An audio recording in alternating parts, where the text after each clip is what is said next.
First is we are going to want you to touch the sand and tell us, is it wet or dry? Touch it on the side. Is it wet or dry? It's dry, okay? So let me ask you guys, what will happen to this sand if we put it in water?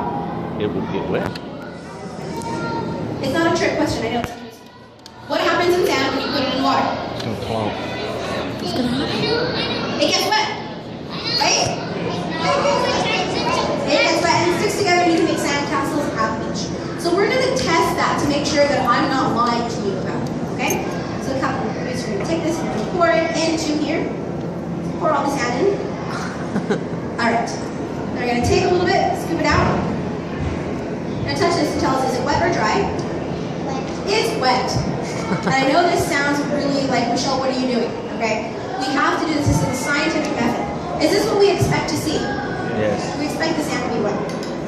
So we're gonna do the exact same experiment with our other kind of sand, which you might notice is different. What color is this sand? Yellow. It's yellow. Now touch it. Is it wet or dry? Is it wet? Maybe your fingers will try your other hand. Is it dry? I think that's the hand we use to touch the other sand. So this sand is dry also, right? You guys believe us? Okay. So you're going to take this sand, and actually, I'm going to hold this. Hold the sand.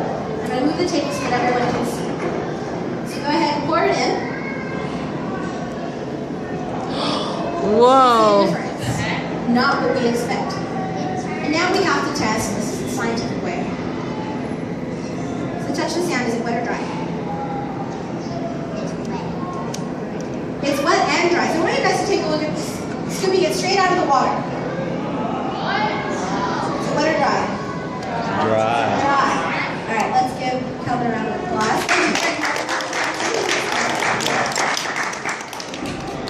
You seem like a long process. I had a punch line.